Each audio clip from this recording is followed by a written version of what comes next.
Good evening and welcome commissioners, applicants, and interested parties to the September 23rd, 2025 meeting of the Cohasset Conservation Commission.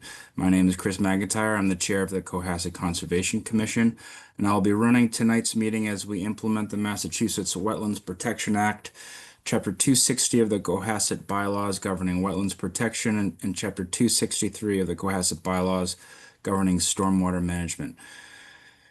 The Conservation Commission meeting is now open and in session is being held on Zoom. If you have any questions for the commission, please use the Q&A feature on the Zoom application. Please include your name and address to be recognized.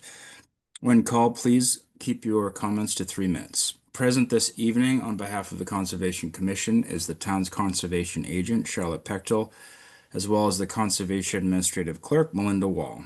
I'll now take a roll call vote of commissioners. Please respond by repeating your name and saying present. Tom Bell. Tom Bell, present. Steve Magnell. Steve Magnell, present. Kathy Berrigan. Kathy Berrigan, present. Sanji Fernando. Sanji Fernando, present. Will Ashton, not present. Chris McIntyre, present. Tonight we have a quorum of 5 commissioners. First up, we have minutes for approval. The minutes for tonight's review are July 25th, 2024. Does anyone have any comments, suggested edits, or questions about the minutes from? You guys were all here, by the way. Everyone except Will, because he obviously wasn't on the board. Hey, Will. I I don't wasn't think there. I was there. I wasn't here. Oh, you weren't? Oh, that's right. That was the one you missed. I wasn't also. You weren't? Oh, Yeah. you know what? I think I was looking at the wrong year. I'm sorry. So 1, 2, 3. That's no, could still take a vote, I think. Will, you're here. Can you hear us? Yep, I gotcha. Thank you. Will Ashton, present. We now have a quorum of 6 commissioners. Okay, we have enough votes then to pass. Does anyone have any questions, comments? Does everyone review that can vote? Does anyone care to make a motion?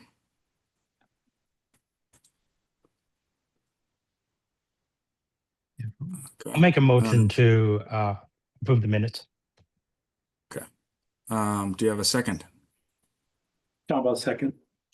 Great. Then, with a motion and a second, I'll take a roll call vote. Tom Bell. Bell, aye. Steve Magnell. Steve Mag abstain.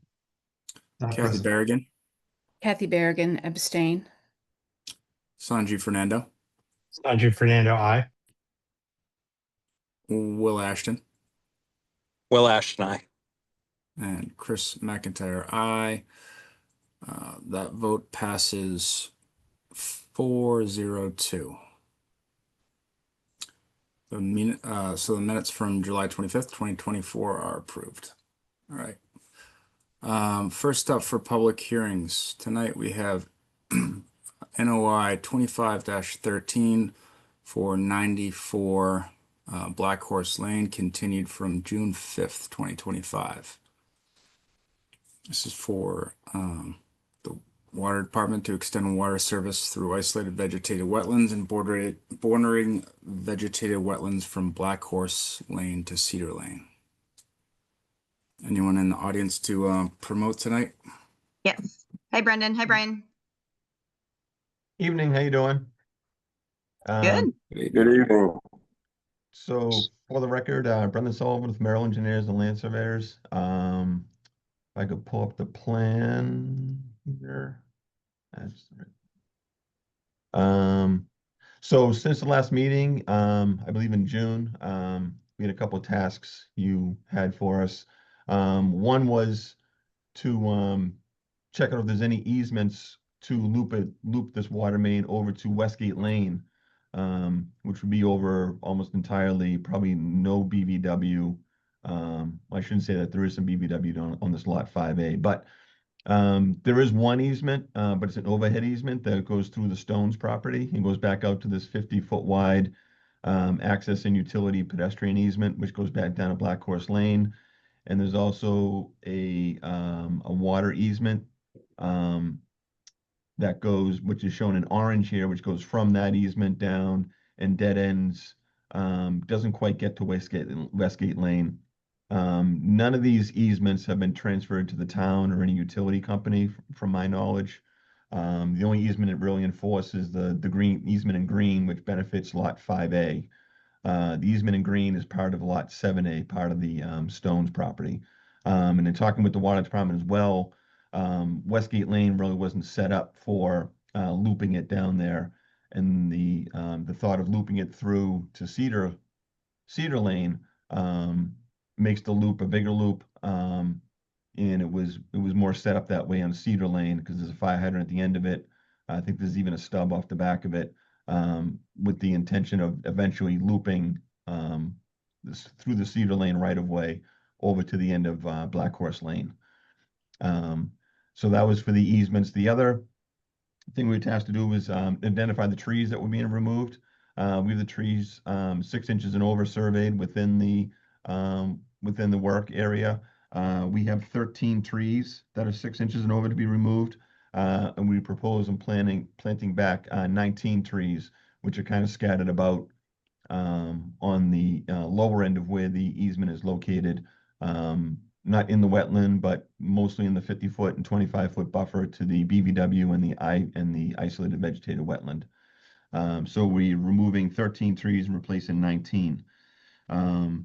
We have approximately 2,360 square feet of work in the BVW and the IVW. So we're obviously planning on restoring that area back to its natural state with some seed mix. And we also have an area approximately 2,400 square feet of additional replication or mitigation area down in this area here to kind of enhance some of that buffer. So really it's I mean, if you want to call it a 2-to-1, including the area we're disturbing. So that's what we have for the area mitigation. And I believe that was about it from our end.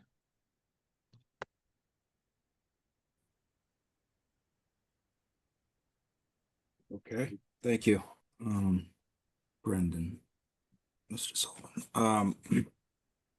So the tree survey included trees that would be directly affected by the trench. I'm curious if there was any, what there's the light grayed out trees, what were those under 6 or were those deemed not going to be disturbed by the trenching? Right. I mean, that'll be on a case by case basis, certainly like, say like this tree here, which is, so the trees are identified, the bigger the symbol, the bigger the diameter. Yeah. So like, this tree is a smaller diameter, this tree is a bigger diameter, so, if this tree, if we get into some roots in it, it needs to be removed, we'll certainly remove it and we'll replace it with with an additional tree for the mitigation area. Okay.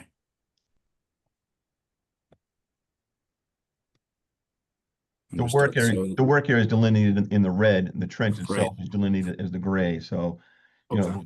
the work area it will be disturbed and not, won't be just digging down to the roots, obviously, but the water main will be. That'll be, minimum, 5 feet of depth. So we will be going down, fairly deep for the water main itself. Mhm. How deep? Remind me, please. Well, they require, what is it, Brian? They want minimum 5 feet of cover. 4 feet of cover, so with bottom of pipe, you're barely digging down 5 feet, like you said. So the invert of the pipe would be about 5 feet. Okay. All right. Let's go through the commission, see what other comments or questions we have. Tom, I know you had that question was yours regarding the easement. Yeah, Any other thanks questions? for investigating the alternative using the easements. Unfortunately, they didn't work out. Does the DEP have standards for a wetland crossing of this type?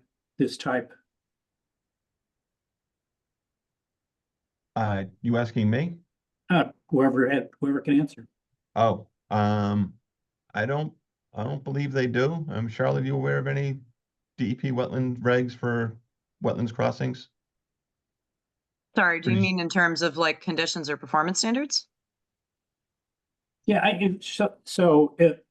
if this were a driveway and if we're crossing a wetland, the DEP has performance standards for that.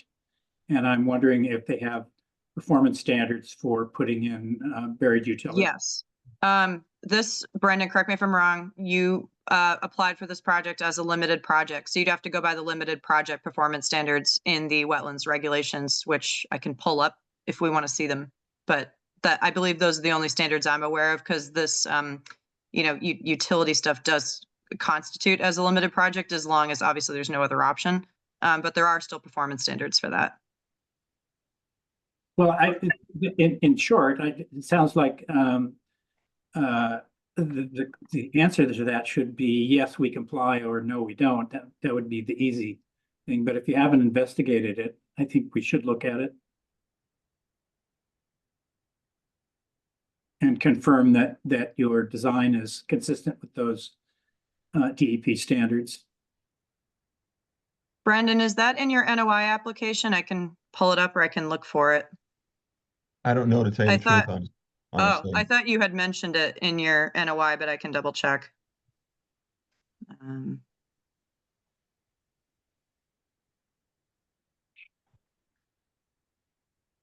I know Caroline helped me out with this one, so I know we consider the limited project. I didn't. 10.53/3 subsection D, construction, reconstruction, operation, and maintenance of underground and overhead public utilities such as water lines. So I can pull that up in the Wetlands Protection Act, but it's 310 CMR 10.533D.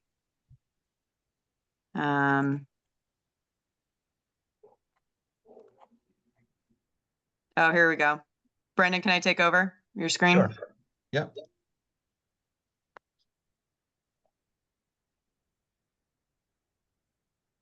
This was in the application, Brendan.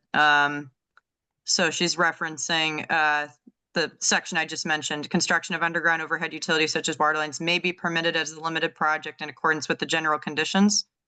So in italics are the Wetlands Protection Act conditions. The fourth one does not apply since it's not a sewer line. Surface vegetation contours have to be substantially restored. Best available practices to minimize adverse impacts during construction. I have a lot of thoughts on this one. And then issuing authority may require a reasonable alternative. And we found out that there is no alternative.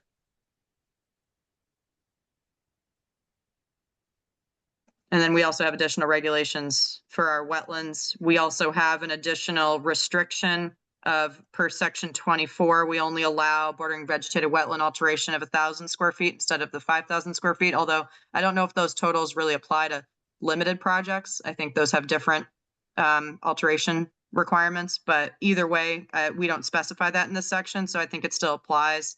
I think a variance here would technically need to be granted for temporary and or permanent alteration of the BVW. And then that's the variance application for working in the 50 and the resource area. Again, mentioning that it's a limited project. Yeah. Sorry, Tom, did that give you enough time to read? Yeah, that's fine. It looks like at least 1 and 3 are satisfied. You mentioned that you have some comments yourself about 2. Mm-hmm. Okay, so I have no further questions. Okay, thank you. Steve, do you have any questions or comments? Well, I got a question about the remediation area there. Are you converting that to a wetland? I'm sorry, are we bringing that to the wetland? No, are you converting it to a wetland? It's remediation for the wetland, not for the not for the buffer area. Well, probably to bring it to a wetland, probably have to do some excavation and bring the grade down a little bit. We have it adjacent, I mean, it's within feet of the wetland. I mean, it could become part of the wetland if it's a, a heavy grass seed mix that's being planted there. So, but the idea was not to bring it to a wetland. That's this area here and shaded in green. the green dashed line here is the existing BVW. So it's really And like what's- the grade here kind of, looks like anything below like elevation 9 or 10 is a BVW.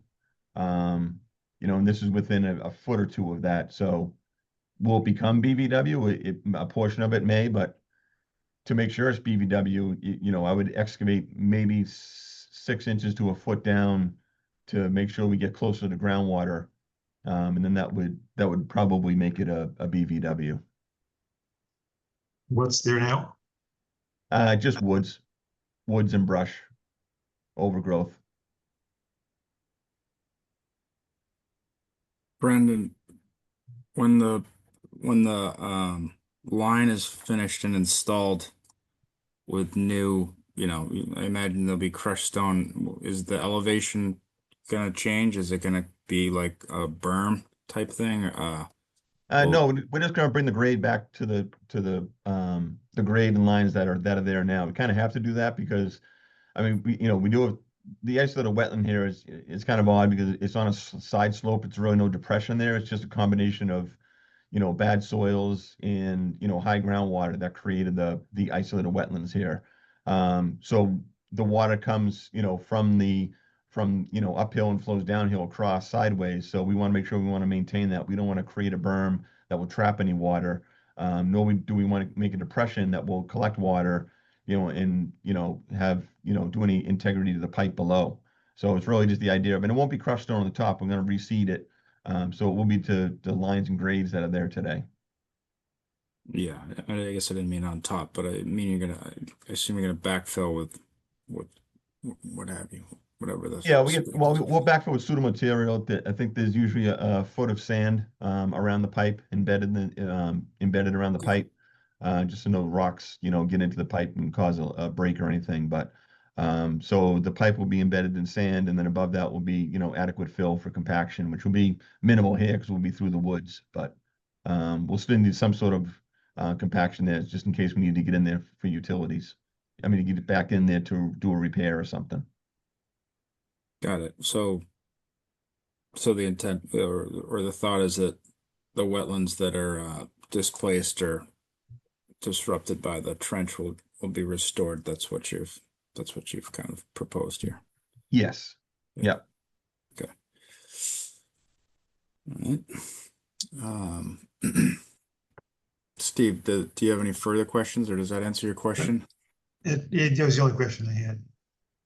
I just didn't know what replication meant, so. Got it. Kathy, do you have any questions or concerns?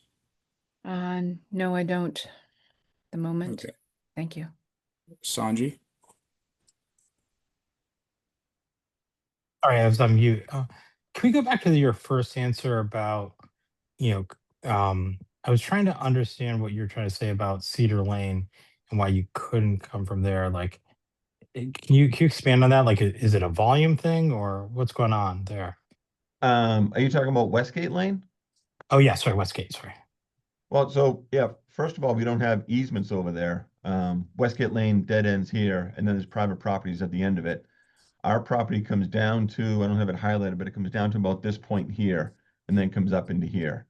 So this is our property here. So we don't have, direct access to Westgate Lane, nor is there any easements from our property. Oh, not the easement question, the previous question about like, it seemed like a volume question. Can you come from Cedar Lane, the first part of your answer at the beginning of your statement? I understand the question. We're looping it from the end of Cedar Lane. Yeah, I think, sorry to interrupt, Brendan. I think what Sanji was asking, so there was when they put the main down on Cedar, it was sized for a loop, and at the end of it, they have a hydrant, and there was a valve placed and a stub for this future connection. So hydraulically, it's the connection that would loop back to the South Main Street, transmission main, and then loop the area down around the harbor. Okay, and so we're finishing the loop essentially? Right. It's right. So looping is a goal, a long-term goal of all areas in town, and it helps with water quality, reliability in a break and firefighting purposes. Thank you. No, Sure. sorry about that. Yeah, so Cedar Lane does come in dead end here, the right of way. And then there were a number of lots here, so, when the applicant, developed Black Horse Lane, one of the conditions with for water department was to finish the loop instead of having, a dead end that was, say, 500 or 600 feet apart. So, that's where this came into play. Got it. And Brian, the benefit of looping is that better water pressure, reduced water usage or loss. It's all those, so it's better water quality with looping, and it improves water age. So if you had like the long dead end, that if this was not looped, a long dead end on Black Horse Lane, and then the existing dead end at Cedar, this way being looped, the water age is significantly reduced. And then for firefighting purposes, it's better pressure on both sides, depending on where what hydrant's activated. And is this Got it. gonna be maintained as free of what kind of maintenance happens after this connection? Do you need to keep it clear of like large trees, or do you need to what? Yeah, I mean, if the no, it's so I mean, it's our water mains are under pressure, and so it's really there's really no maintenance unless we had a break out there in the future, which we don't anticipate with the newer main, until replacement at some point in the future. We try to get 50 years out of the pipe after it's in the ground. Okay. Brian, I'll just add that maintaining the lawfully existing located structures, once in theory, if this were to be completed and maintained by the town, tree removal would kind of be falling under that exemption. You know how National Grid trims trees or cuts trees for the power lines, and we're also currently looking into that for some of our sewer stations. So in theory, if any trees in the future needed to come down because they're potentially disrupting the pipe or something, that may be classified as an exempt activity in the future. I will say you don't typically get tree issues around water mains. You get tree issues, Okay. gravity sewer mains, because the roots try to, they infiltrate joints and then they infiltrate the pipes. But typically, water mains, you don't get that. Oh, okay. So you don't anticipate that as a potential long-term maintenance thing for the water line? No, I mean, Okay. now there might be 100-year-old tree that we may have to, Yeah. if it falls over or something. Okay. So I guess that leads to my next question is then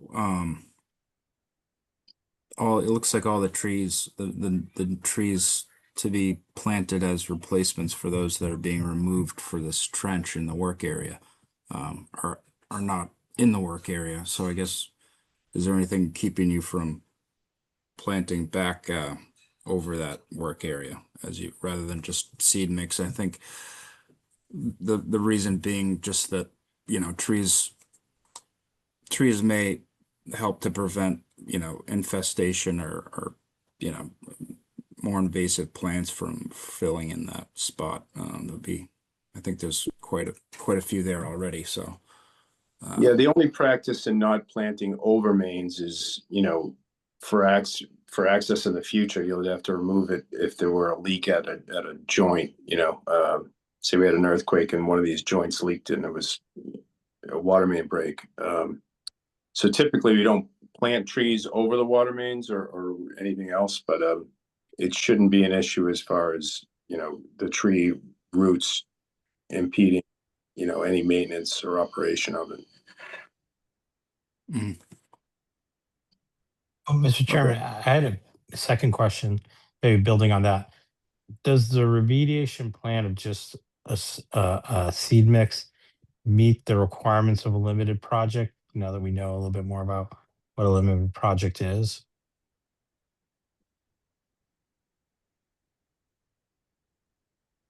you're asking me. I think Or that I'm asking the applicants, yeah. I think that the document that Charlotte pulled up was that, correct me if I'm wrong, Charlotte, but it's basically said to restore it back as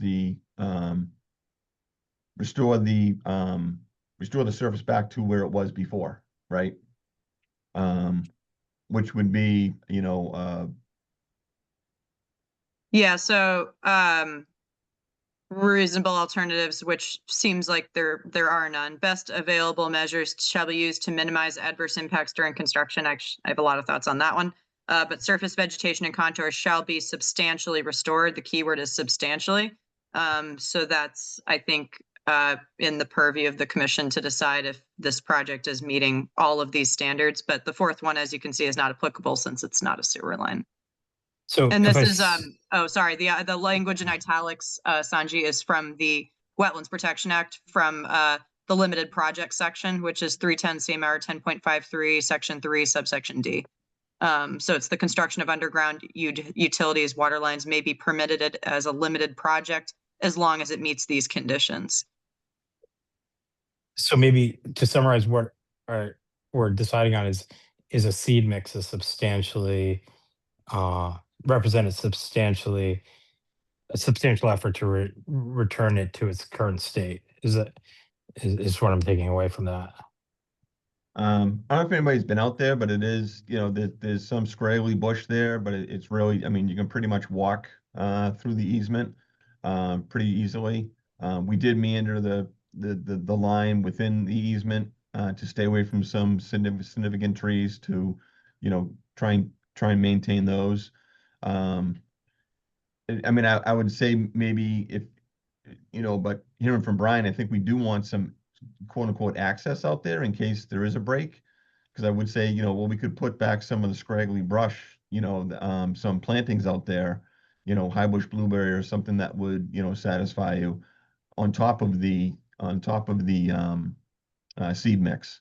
But that, I don't know if that would, you know, prohibit access or, you know, if there is a break 20 years from now, that would mean just taking some of that stuff out. But if you think that it warrants additional plantings out there, you know, we could certainly take a look at some of the, if there are some brush areas out there that you want to replace, you know, we could certainly do that on a case-by-case basis. Yeah, I don't want you to have to come back, but it'd be great if we could do more than grass seed mix. Maybe I like the idea of the high bush blueberries, like just to put something back in there that represents what's currently the state based on your description. If you don't put something dense in there, you're likely to end up with trees in any case, probably Norway maples. And so anything you can do to create a substantial canopy over this would be helpful there, perhaps. Yeah, I mean, I think that the size of the, you know, the width of the trench and stuff is not like it you know, it's not going to be like as clear cut like the subdivision road is. You know, it's going to be much narrower. You know, How wide is the work area again? Well, the work area is, I think, 20 feet. The trench is only 5 feet. So, you know, with the 13 trees, I think, you know, what is it, 600 feet when taking down 13 trees? It's not like we're going to be losing a lot of canopy. Yeah, but still, I mean, you're going to plant grass, and that's not going to inhibit anything, I mean, really. And also too, we can take the trees, and if you know, as maybe Chris had said, maybe not put them over the pipe, but we could certainly put them closer to the easement or closer to the work area, so that they would, you know, try and grow back in those areas that we open up. I guess I'm not so concerned about replacing trees, but I think the idea of high bush blueberry, something that's native and fast growing, that's going to inhibit things like, you know, first of all, Norway maples, but also Asian bittersweet and things like that. But grass is not going to do it. It's going to be just an open season there for some of the stuff we don't want in there, particularly since it's wet. I mean, you could end up with a stand of Phragmites in there or knotweed. So Right. anything you can do to prevent that from happening, I think you should do. If we end up with knotweed in there or Phragmites, it's going to take over the whole wetland if it hasn't already. I know there's Phragmites down at the base of it there, but Right. But open it up to light, and that Phragmites might be up there in a couple of years or less. So, like I say, getting it covered, I think, is important. I feel the same way. Yeah, like Grass it isn't feels gonna like do it. yeah, grass won't do it, but if we could get some shrubs and things like that to hold the space. I mean, even small trees aren't going to do it because they're not going to develop much of a canopy for a couple of years. And so by that time, the battle may be lost. But I think the blueberries probably are really a better idea. They're going to grow faster, I suspect, and maybe prevent those invasives from getting in there. Okay. Sorry. Another question, Brendan. The table has your resource area, temporary disturbance areas versus and replication. And I'm just looking at the detail for the trench backfill. So you're going to be taking up the hydric soils. Is that all considered temporary, or is that if you're backfilling with stone, I would imagine that would be permanent, more or less, because you're taking out the soil that kind of makes it characteristic of a wetland. Oh, well, yeah, I mean, we can certainly put in the conditions that the first top foot of soil, to be removed, shall be placed back on top, so we get, that good loam on top, for the plantings and to, as you said, to maintain the hydraulic characteristics for the wetland soil. Hmm. Is that what you're talking about? You don't want to Yeah, put all sand back I'm in here and not then a create wetland scientist. I don't know what altering even like the bottom 4 feet does to the wetlands, if it needs to have that whole profile, or if that just that top 2 feet would be sufficient to consider it restored.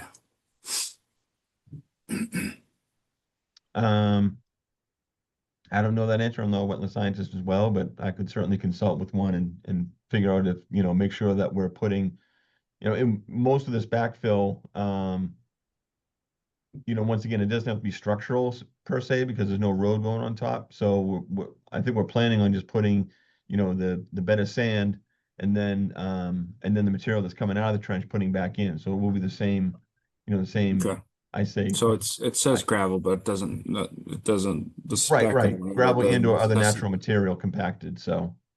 So you're saying you could put basically just that bottom foot like you described before, and then the rest can Right, just be the soil that came out.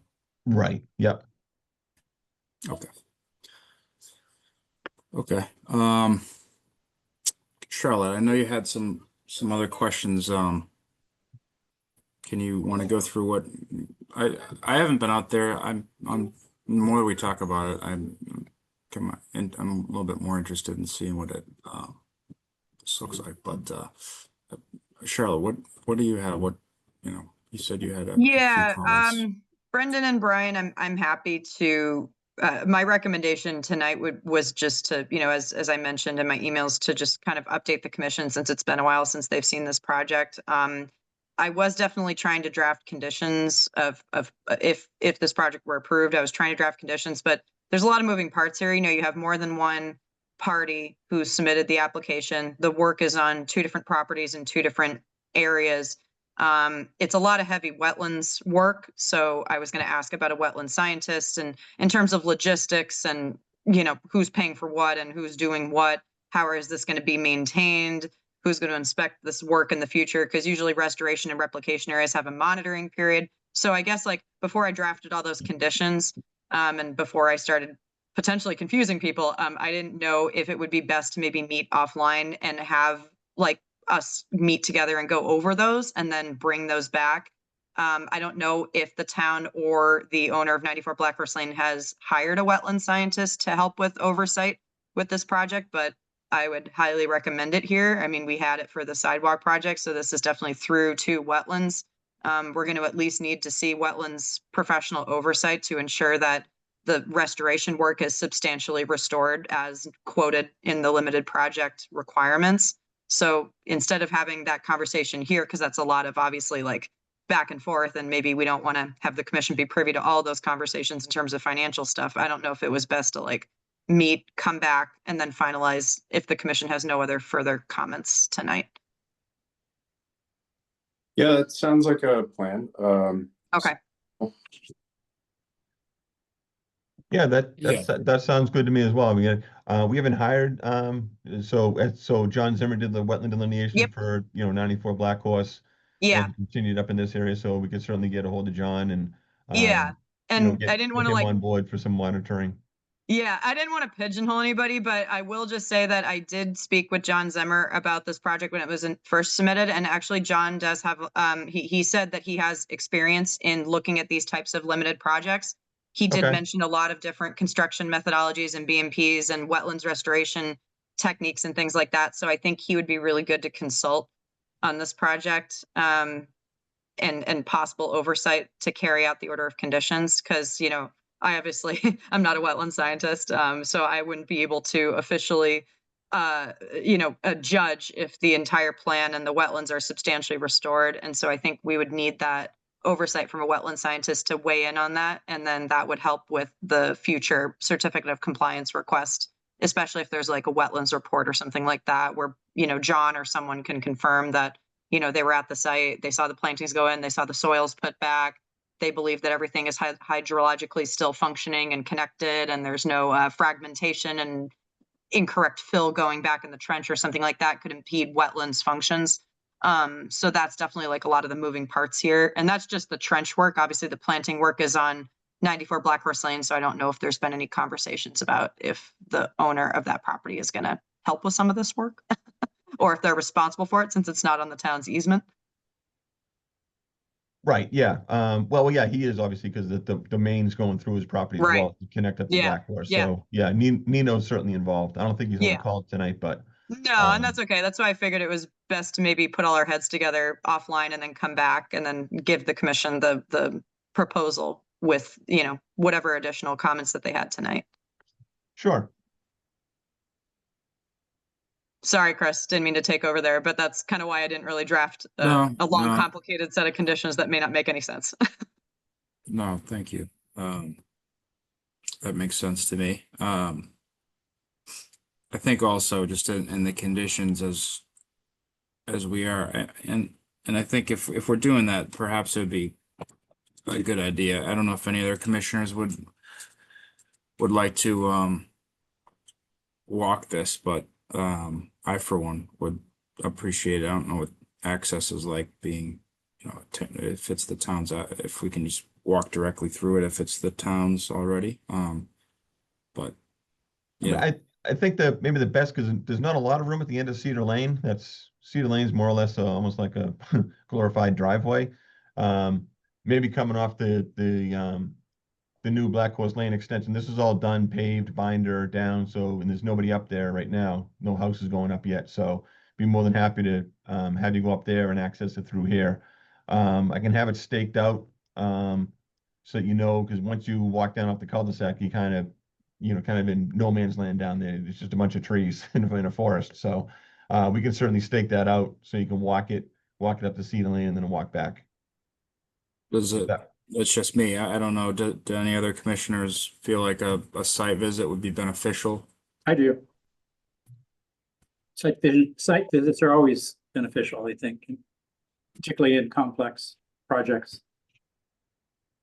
Okay. Maybe Charlotte, then you can work to schedule that as well. Okay. Brendan and Brian, a handful of our commissioners are going to be out in early October. So would it be best to continue to, I think it's October 23rd, and then maybe after the first week in October, we can organize a site visit that'll give obviously Brendan and his team some time to stake where the utility trench is going to go. And then in that same time, I can work with you guys on any potential draft conditions that work for everybody. Yeah, sure. I think that makes sense. I don't want to talk for Brian, but Okay. And Yeah, but- maybe I could suggest, I think two things we might be aligned on is like making sure that the top maybe foot or some large percentage is topsoil covering the trench. And I think we also propose native species shrubs like high bush blueberries not just grass seed. Right, yeah, we can, I can get together with John Zimmer, the wetland scientist, on that, and he'll, he can recommend a cross-section of the backfill for the trench, and then also some species to put in the, top dressing, as well as the, seed mix to help establish, or reestablish what's there today. And Great. stabilize it and keep it hydraulically moving where it is today. That sounds great. Okay, so looking ahead, if we're going to continue this, we got the next meeting on the 9th, which is pretty booked, and we talked about pushing this to at least the following meeting. What was the, sorry, I don't, Yeah, just because a lot of commissioners are going to be out for early October, so it would be hard to organize a site visit before the 9th. But the 23rd was the next, let me just double check that, but it's the 23rd, I believe. yeah, it's next Thursday. And so, Yeah. so really, aside from getting together with Charlotte and going over some specific conditions, what I'm hearing from the board is really just to beef up the mitigation over the trench.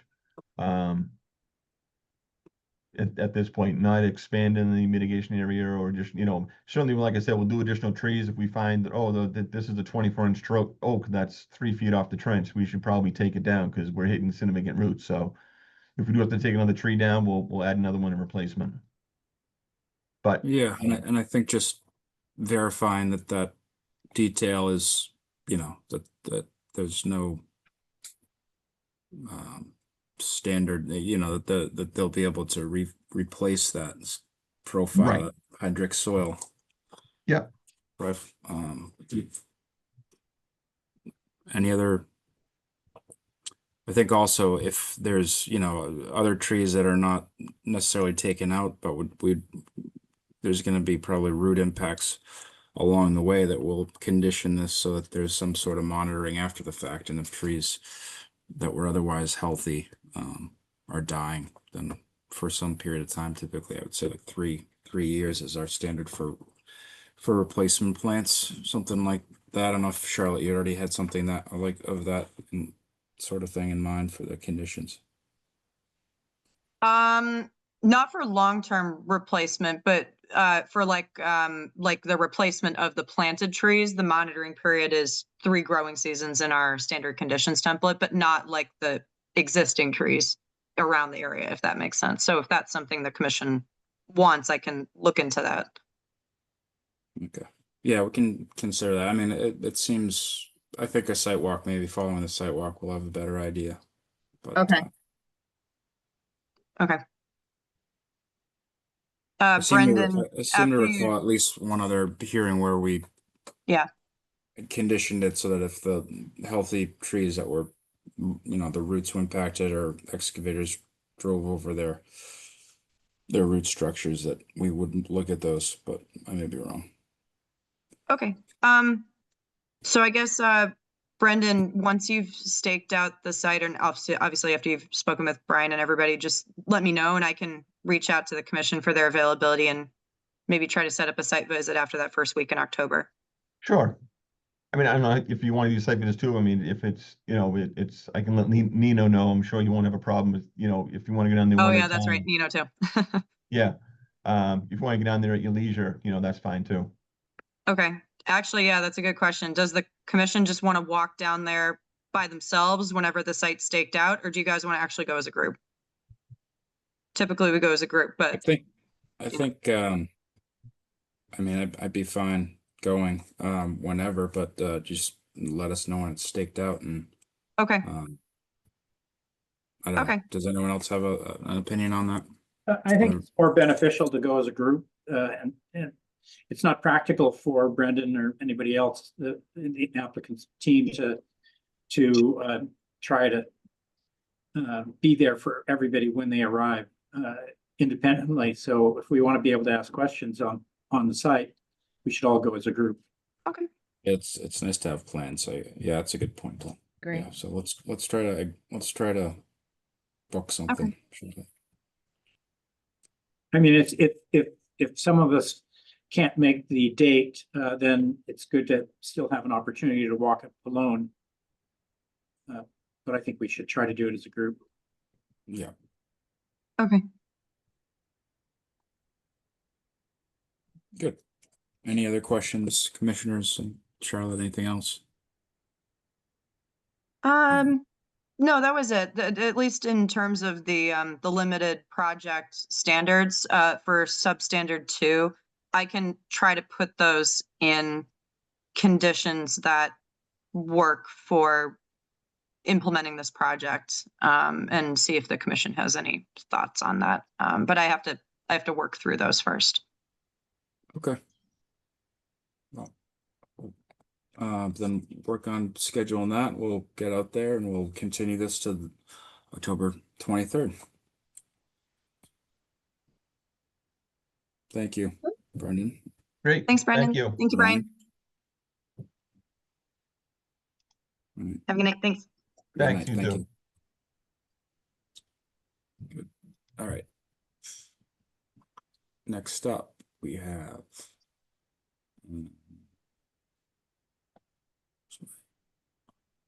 enforcement order. We went to enforcement orders already. Yes. Oh, sorry. Did you want to list the continued ones, Chris, Sure. or? Yes, Okay. tonight we have continued hearings. NOI 25-19 for 40 Pond Street. Stormwater permit 20, that's together for 40. It's NOI 25-19 and stormwater permit 25-10 for 40 Pond Street. NOI 25-20 and stormwater permit 25-11 for 46 Pond Street. For the Weather Vane Builders, NOI 25-24 for 84 Gammons Road for the removal of damaged trees, and NOI 25-21, 33, and 37 for the Phragmites project, all of which are continued to October 9th. And enforcement orders, we have first up tonight is for 337 South Main Street. Anyone in the audience left? No, so this is just like a follow-up. I listened to the recording from August 22nd, 2024, different chair, obviously. So basically we didn't really have like a rationale other than just put in a follow-up 1-year period to check back with the commission. So that's why I'm meeting with you guys rather than just, because you have to vote to lift it. So the chair had said, get the plantings in, work with Charlotte by the deadline, and then come back and report to the commission in a year. So he did follow that, and I did that at the last meeting, showing you guys the plantings. So I guess your options are definitely, you can lift the order since those conditions have been satisfied. You can choose to keep it open for a 3-year monitoring period, and or we could close it and I could still write a letter saying you're still obligated to do it. Either way, since this was a violation, I think the ball is in our court.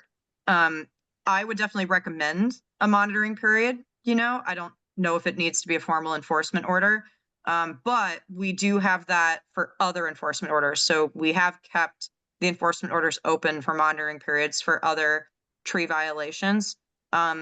So, I do favor consistency, but I also am happy to go either way with just a follow-up letter saying you're set, the enforcement order is lifted, this is the monitoring period, you still have to maintain the trees, or to keep the order open, I would amend it and then just say there's a 3-year monitoring period, and other than replacing the trees, no further action is required other than just to keep them alive. So I'm good either way with whatever you guys think is best. So what's more consistent, monitoring period and close the enforcement order? Is that what we I typically think it's do? actually keep the order open. As much as I don't like doing that, but I think it's a better record. So I think if we amend the enforcement order and keep it open with a monitoring period, that's consistent with the other violations. Like the one on Beechwood Street, the large one, that one has a 3-year monitoring period with an active enforcement order. We have other active enforcement orders with monitoring periods on Jerusalem Road and other areas with tree removal. So it's, you know, it's really just to allow him to maintain the plantings. But like I said, the other option is when you close a COC and you issue those ongoing conditions, that doesn't have a permit other than technically the COC. But since this was related to enforcement, I think it makes sense to be consistent and keep the order open. Yeah. Can you maybe just give us a very brief refresher on what this is about? For those Yes, who may not- so the applicant had submitted an RDA to remove some trees. The day of right. the hearing, he removed them before Yes. the commission. Yeah, so we issued an enforcement order and Right. approved a restoration plan.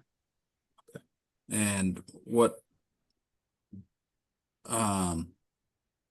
would keeping the enforcement order open be hindering them from sale of the house or anything like that? Or what's the, I would hope not, because EOs are not recorded. I think if I'm being like, when I listened to the hearing, I think you guys remember there was an issue where the guy got super upset with the commission and he got angry, and the chair had to like kind of dial it back and say, all right, Yeah. like, you know what I mean? So I think that might be Sure. why we kind of set back a little bit, because there were some arguments during the hearings. That's just me reading between the lines. That's not what we said, but the chair basically kind of hinted like, oh yeah, we don't want to like make anything worse, but we want you to put the plants in. So why don't you put the plants in, work with Charlotte and come back in a year kind of thing.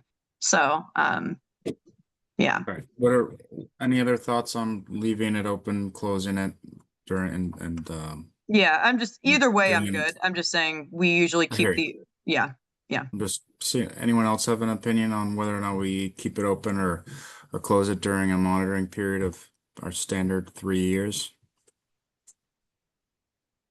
I think we should be consistent about the monitoring period. 100, yeah, I agree with the monitoring Okay. period. It's, I guess it's whether or not the enforcement order is lifted or we maintain it. I'm fine either way too. I just, I don't know if there's any, doesn't sound like there's any. So the trees Is are in, the trees are in, right? The trees and shrubs are in, yeah. And they did not look, I was just there in late August, and they looked good. The shrubs were getting nibbled on by the deer, but they were still growing. The trees are all put in place. So how do Okay. we just then close this out without, lift the enforcement order, but also change the inspection requirements back to the 3 years that we seem to have used? I can either do it as an amended enforcement order with just required monitoring. It is a little weird because there isn't really a section for monitoring. It's really a section for restoration to be done or submitted by a certain time. But if we were to close it, I can still issue a follow-up letter, which I kind of have been doing when we lift enforcement orders to document a lift. And then I also keep the instructions. So in theory, if I send this letter and he doesn't comply with it, I can always issue a new enforcement order. That's why it's kind of weird of like, I'm good either way, but, I mean, yeah, it doesn't seem like a real good idea to maintain an enforcement order indefinitely here, particularly if he's complied. He has complied, to be fair. That was what we discussed when we Yeah, so gave why him we don't approval. leave him on the hook for how long? Whether or not we should have given him the 1 year in the first place or just said Well- 3 years to start, this wouldn't be a conversation, I guess, you know? So as long as we get to 3 years, then I don't Yeah. see any reason to maintain the Okay.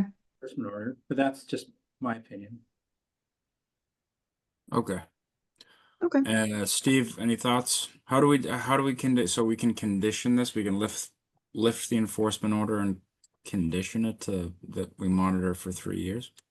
I think we can vote to lift it on the condition that there's a standard monitoring period. So what I would do is I would send a follow-up letter documenting the lift and then also saying you are required to maintain these plantings. That sounds good. yeah. Sounds reasonable. Anyone else have comments or questions on that? No, that seems reasonable to me. I agree also. Then I make a motion to lift the enforcement order for 337 South Main Street, as all plantings have been made, and with the condition that the plantings be maintained and inspected by the agent for 3 years. Yeah.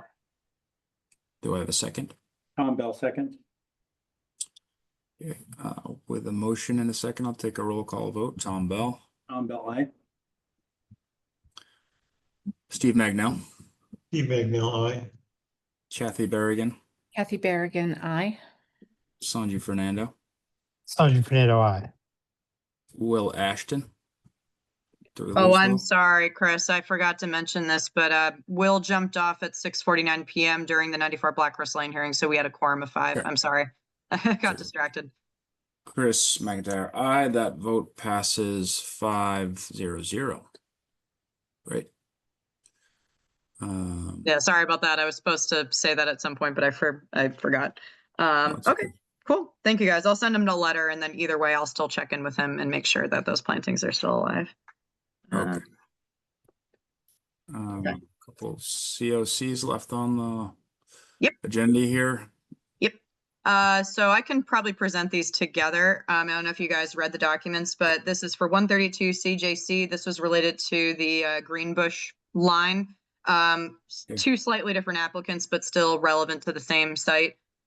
In 2008, there were some utilities that were put in. Steve, I know you had looked at those and you might have some thoughts on those. The 2014 one was a vegetation management plan. At the time in 2014, the commission had issued the application of herbicides, but then and by the way, this was a 5-year order of conditions. That's not allowed. I don't know why they did that, but it is what it is. So in 2019, they'd applied for an extension. The extension was approved, but the order was amended to deny the use of herbicides and just allow hand cutting. Since then, those orders have both expired. There is going to be a new owner for this property, and they did say in writing in the COC request that they do plan to submit a new notice of intent for vegetation management for this property. And so with that being said, the vegetation management plan, NOI, there was really no as-built that was kind of submitted or necessarily required. They did provide a report in 2019 along with the extension request. And again, they're saying that this plan is outdated, expired, and irrelevant, and the owner plans to submit a new one. So this one, if you wanted to issue a COC, I would recommend conditions. I would honestly just recommend condition 35, which was the new no herbicides. If the applicant does truly wish to file for a new vegetation management plan, they can submit a variance to ask the commission to grant that. The rest of the conditions on this particular order for 2014, they were related to the vegetation management. I don't think they're relevant, and I can pull them up if you guys want to look at them. But they were related to an old plan that the applicant's acknowledging is outdated. So I would just recommend the condition 35, which at the time was the no herbicides one. The 2008 one, unfortunately, I didn't have time to go to the site, but I have been looking at it on the aerials. And Steve, I don't know if you have additional thoughts for this, but it does look like the utilities were installed correctly. This was in the buffer zone, and only a little bit was in the wetland. That has been maintained consistently. Looking at near map, it actually looks like there may be some gravel instead of paved areas. But the utilities are in there. They're surrounded by a fence. And I can pull up the approved plan. The applicant, this is the trickier one of the two.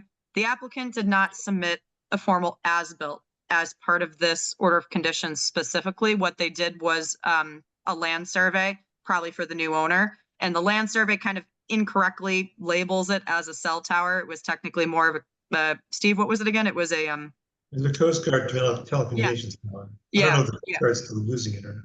Yeah, so that technically it's like, I know an as-built is a survey, but again, the as-built is specifically for the project. They just did a land survey in 2025 and previously in like 2011 for the survey stuff, but it wasn't specifically submitted to close out this permit. So if you guys are okay with those plot plans, I can pull them up right now. But yeah, I don't really have concerns with this one. I just wanted to note the discrepancy here with not really submitting a formal as-built for either of these, but between the two of them, I don't think the 2014 one is necessary, even though it's in the order. But yeah, I can pull up the as-built plans, but I guess I'll pull up the approved plan and the as-built and just see what you guys think. Well, sorry, not an as-built, but you know, yeah. Charlotte, did you notice if there was any change in the utilities that were there? I didn't really see anything huge, but I didn't take a look. I'm sorry. I should have. yeah, I didn't see anything, but I will note that again, it's kind of over, it just says cell phone tower on the plans they submitted. It doesn't show all of the utilities as what were proposed in the approved plans. Sorry, I'm almost done pulling that up. Going to the last page here. So, okay. This is the approved plan, so might be a little hard to read. Ugh, I gotta zoom in. There we go. It was a propane tank and a concrete pad, an equipment shelter, entry port, fencing, generators, signage to read caution, no digging within pipeline spark zone. So I think this itself was there's also a drywall underneath here. So again, this is what they submitted. Mindy and I tried to mention that this isn't technically an as-built. This is again a survey. So they're just showing this as cell phone tower. But on aerials, it does look pretty similar. I just don't know if the commission's satisfied with this. I told them I would process this, but it's up to you guys to decide if this is a sufficient as-built in quotations.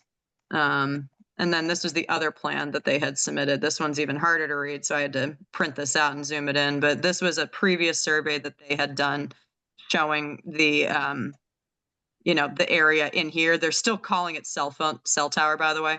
But they're still showing the area that's fenced off in here. Yeah, the reason I asked the question is because it could have been converted to a cell tower. Maybe.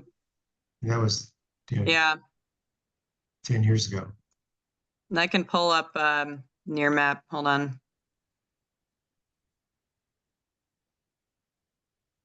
Can you guys see my large screen? So this is it here. Again, this doesn't look like a cell tower to me. Maybe this is, but the fenced area. Yeah, Fenced- it is. That's the tower. It is? Okay, so the fenced area is still what looks to be the same in the buffer zone. And actually, a good portion of it right here is actually outside the buffer. Don't pay attention to these lines here, but I don't see any major concerns from what I see here, but yeah. There's still fencing around here, There's still a path. This was the path shown on the plans. They have what looks to be all the other electricity stuff, generator stuff. The only thing I can't see is the drywall. So that is not on the survey plans that they provided with the COC request.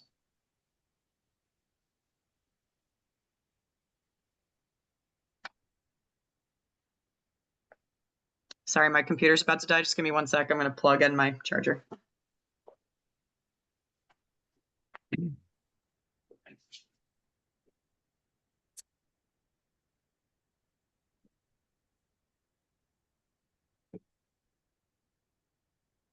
you guys have any strong feelings on this one?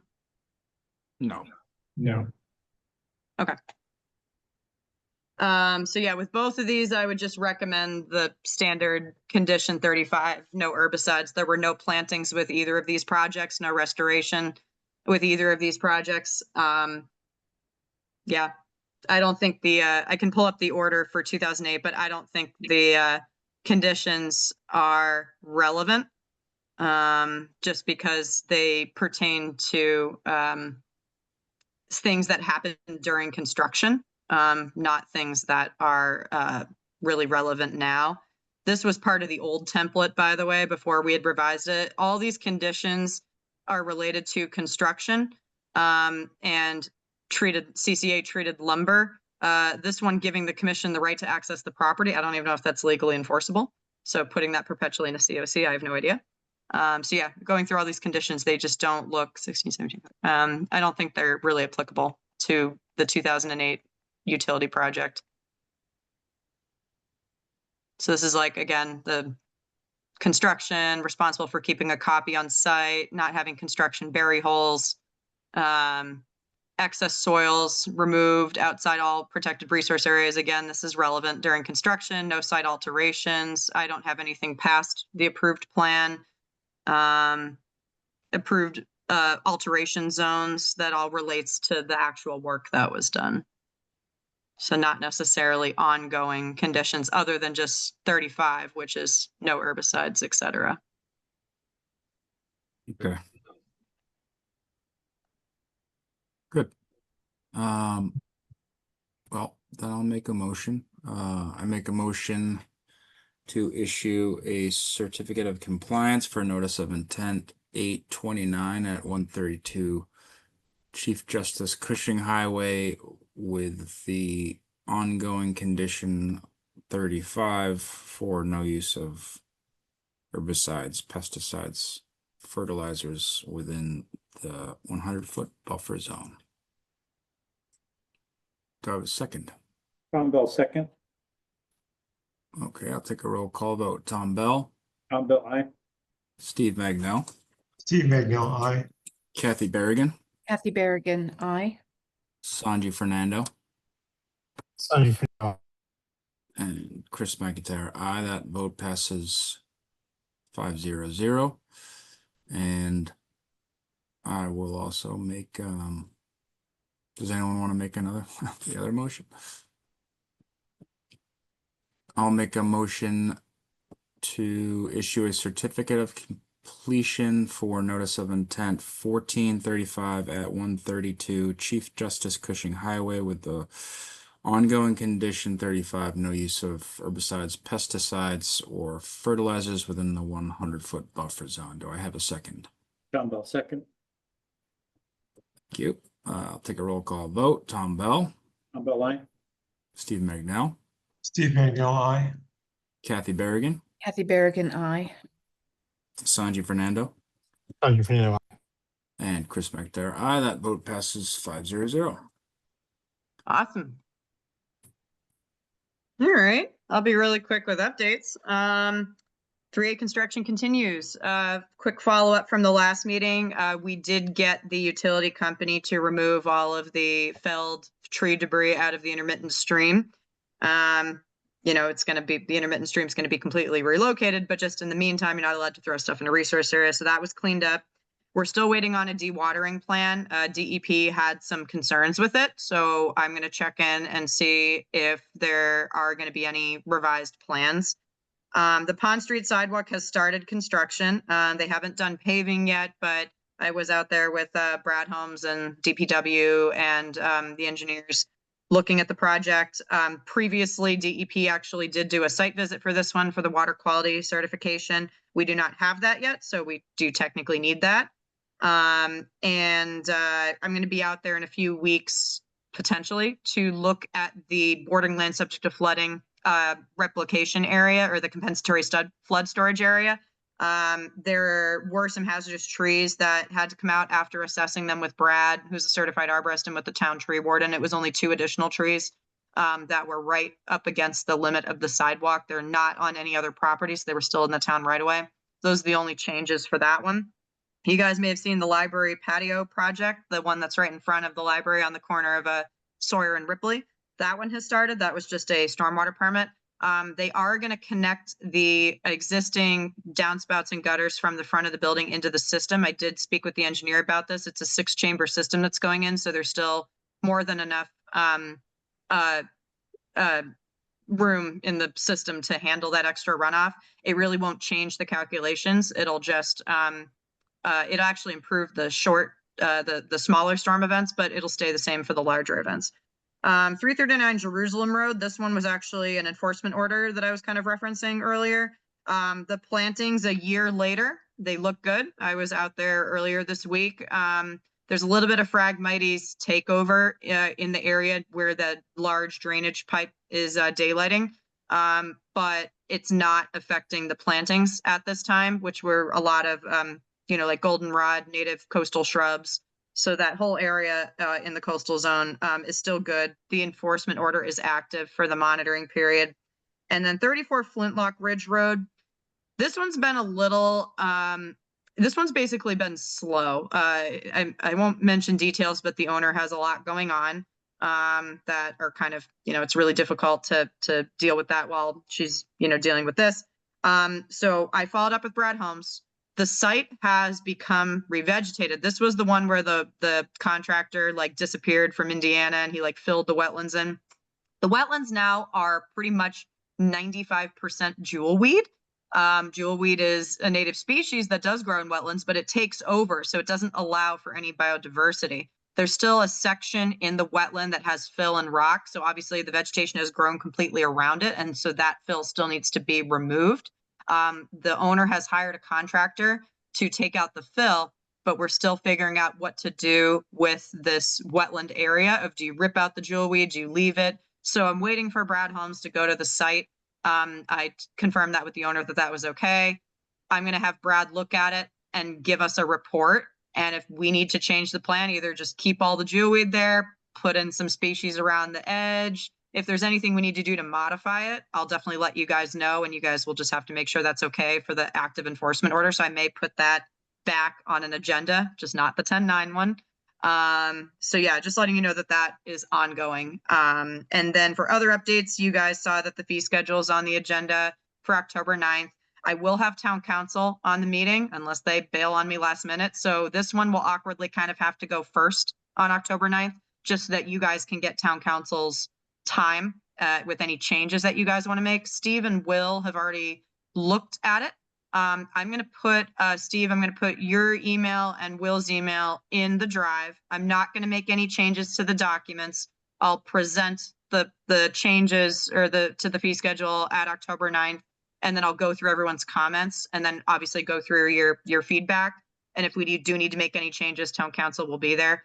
And then you guys would just have to vote on it. It doesn't need to go to select board, doesn't need to go to town meeting. It's just a public vote that was already advertised in the paper for changing the fee schedule. And then last but not least, open space and rec plan. We had a public hearing on September 10th. We got some really good feedback in the survey. A lot of people prioritized water quality and conservation land, and even a lot of people answered acquiring land for conservation. So I was quite shocked to hear all that, because those are topics that nobody really brings up to me. So maybe the right group of people that we were looking for answered this survey. People did bring up connectivity of existing open space, new open space areas. They did bring up sidewalks. They brought up boat access and things like that. So there's a lot of good data that we got from the public. We are going to be updating the open space and rec plan in sections. We're working directly with Open Space and Beals and Thomas, who's the consultant who updated the plan last cycle. If you guys do have any input specifically, like this is a 300-page document, so I'm not asking you guys to read it, but if anybody happens to be looking at it in the next couple months and you guys want to see any improvements, just let me know, because I'm heavily involved in this for conservation. As part of this update, there's also going to be a lot of significant mapping. So they're going to update the data layers for the mapping. We're going to take that data. Beals and Thomas is going to give that to us. We're going to implement that into our recently transitioned system, which is now ArcGIS, and it's no longer Maps Online. I think some of you may have found out that that's not working anymore. We're now on ArcGIS Online. And so we are going to be implementing a lot of that data from Open Space. And Mindy and I are also working with IT to create our own page, put in everything from Mass Mapper, Nearmap, etc. So hopefully this could be a very valuable tool for you guys to utilize. But then, yeah, the open space plan data will also be in there.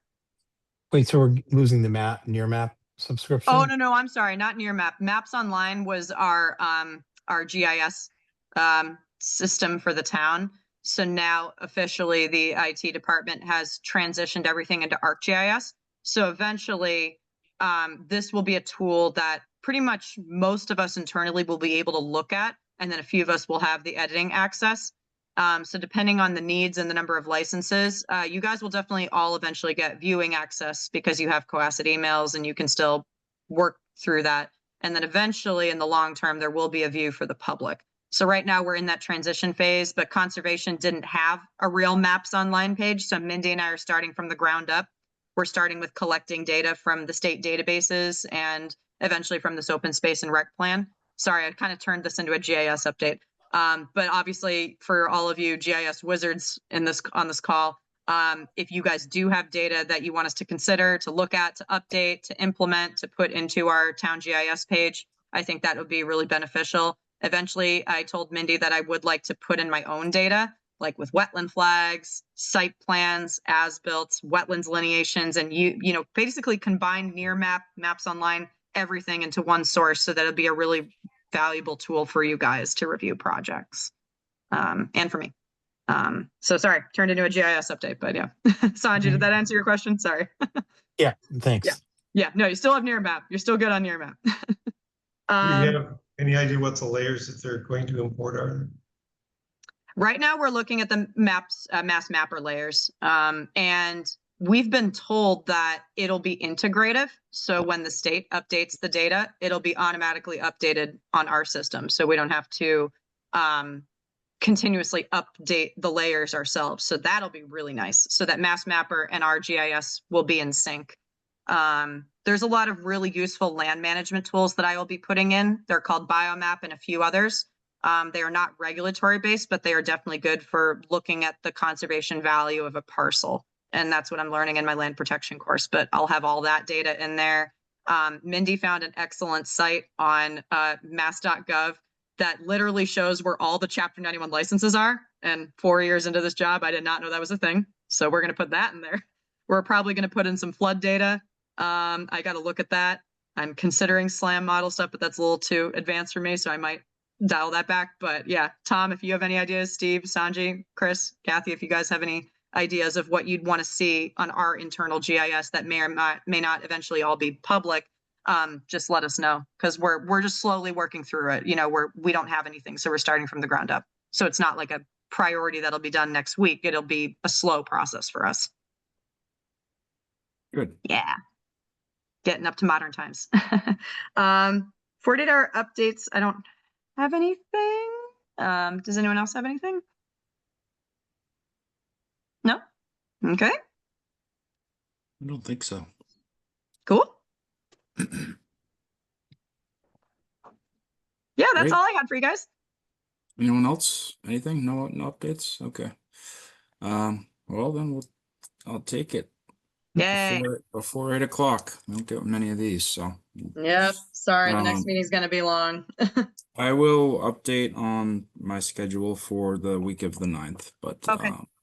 Okay. I'm pretty sure I'm not going to be where I'm headed by Okay. 6:30. So. Okay. so- So Tom or Steve, if we need you guys to chair, would either of you guys be good to do that? The 9th would be a real stretch for me. I'm going to have only one eye open when I. Okay. Are you going to be attending though? I'll attend, but I've got an overnight flight, so Okay. it's how much sleep I get, how alert I am by that time of night. Take some Unisom on the plane. I should have had a good night's sleep, but I'll just be coming back from Maine on the 8th. Okay. I'll We'll be confirm caffeinated for tomorrow. this meeting. Great. Then I'll make a motion to adjourn. Do I have a second? All right. We'll take a voice vote then. All in favor of adjourning? Aye. Thank you. Good night, everyone. Thank you Thank guys. you. Have a great Thank night. you. Have a good Thank you, night. Mindy and Charlotte. Thank you guys. Bye.